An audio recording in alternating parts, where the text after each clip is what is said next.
सरकार की जो इकबाल थी और पुलिस प्रशासन की जो इकबाल थी, वो लोगों में अब खत्म होती जा रही है। बहुत दुखद घटना है, ऐसी घटना नहीं घटनी चाहिए। इस घटना के पीछे अगर सच्चाई जानिएगा, ये जो घटना घटी है एकदम बारीकी से अगर सोचिएगा, ये सिर्फ सूखा नशा की वजह। क्या लगता है शराबबंदी की एक बड़ा कारण है सूखे नशा का? नमस्कार, मेरा नाम है अभिमन्यु कुमार। आप देखना शुरू कर दिए स्वराज पोस्ट। देखिए, अररिया के फारबिसगंज से एक बड़ी वारदात का सामने आया है। बता दें आपको, अररिया में फारबिसगंज में एक व्यक्ति दूसरे व्यक्ति का जो है सर धड़ से अलग कर दिया है। ऐसे में पूरे इलाके में माहौल पूरा कह सकते हैं कि आप लोग दहशत में हैं। और हम बातचीत करते हैं वहाँ से विधायक फारबिसगंज से हमारे साथ मनोज विश्वास है।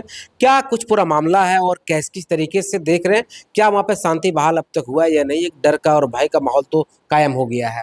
कैसे देख रहे हैं इस पूरे मामले? सबसे पहले तो आप तमाम चैनल के माध्यम से जो बिहार के लोग देख रहे हैं, इसको धन्यवाद।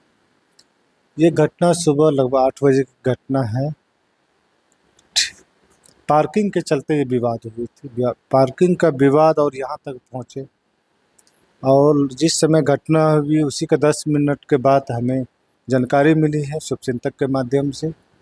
हम तुरंत वहाँ के थाना प्रभारी संजोग शास्त्री नहीं थे, वो हाईकोर्ट आए हुए थे किसी कारणवश।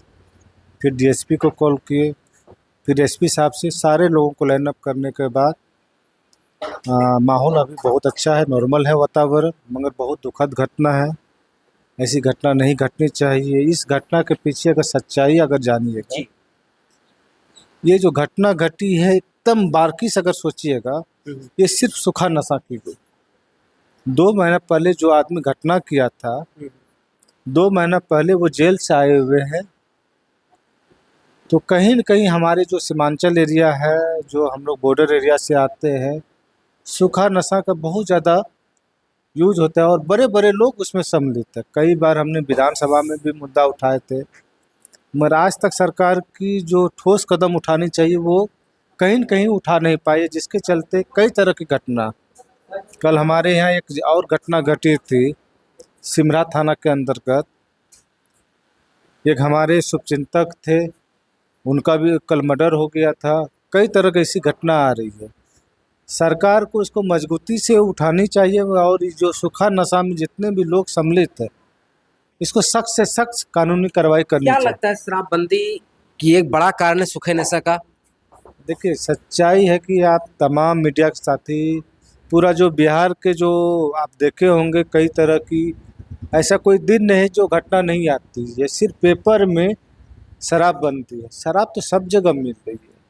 और उससे जो कुछ जो पूंजीपति लोग हैं, वो उसका जो तरक्की हुई है कहीं न कहीं, और शराबबंदी से जो सूखा नशा की तरफ। क्योंकि अररिया फारबिसगंज इलाके में तो जो शराबबंदी कारण जो है शराबबंदी का एक बड़ा बिजनेस बन गया है। बहुत ज़्यादा बगल में हम लोग का नेपाल की बॉर्डर है, बंगाल की बॉर्डर है। कहीं न कहीं पर डे ऐसा घटना घटी, और जहरीली शराब से कई लोगों की मृत्यु होती है। और सूखा नशा इतना, हमको याद है 2 साल पहले हमारे बगल में नरपतगंज विधानसभा है, एक पासवान टोली है, वहाँ हम गए थे। एक बच्चा था, लगभग हमको लगता है 8-9 साल का। 8-9 साल का बच्चा उस नशा के में, और उस ब्लेड से शरीर के ऐसे भाग को काटा था, जो आप देख लीजिएगा तो आप रूह कांप जाएगा। तो कहीं न कहीं सरकार को इस पे मजबूती से कदम उठानी चाहिए, और इसमें जितने भी लोग सम्मिलित है उस पे सख्त से सख्त कानूनी कार्रवाई करनी चाहिए। क्या लगता है कि सरकार का जो इकबाल है वो अब अपराधियों में खत्म हो चुका है? एकदम आप, ऐसा कोई दिन नहीं है जो घटना नहीं घट रही है। सरकार की जो इकबाल थी और पुलिस प्रशासन की जो इकबाल थी, वो लोगों में अब खत्म होती जा रही है। अब वो डर, प्रशासन का जो अपराधियों में भय खत्म हो गया है। एकदम पूरा भय मुक्त अभी है। देखिए, आप कई तरह की घटना, कल का भी देखिए, डकैती हो रही है, चोरी हो रही है, मर्डर हो रही है।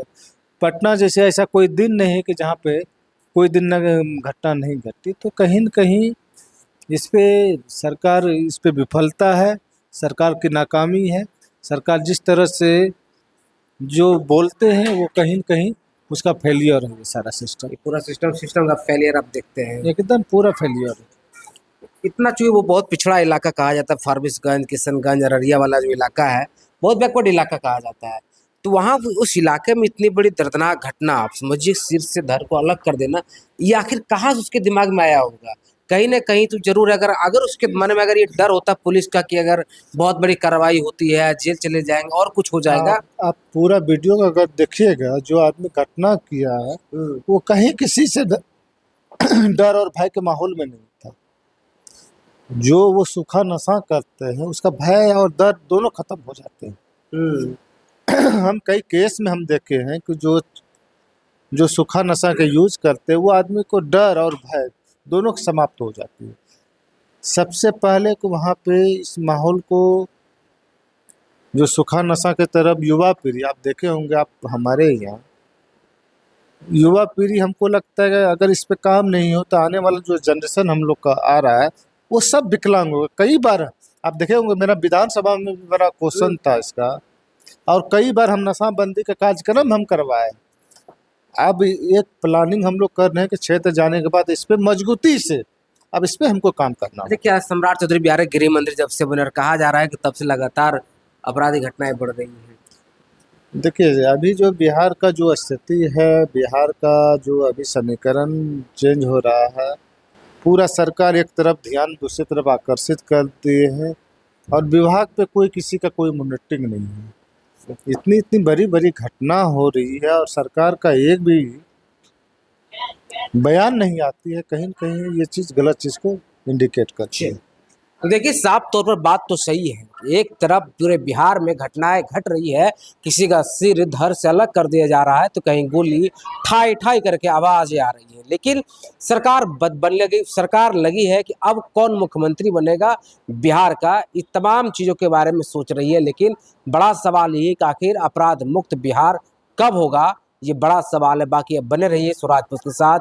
धन्यवाद।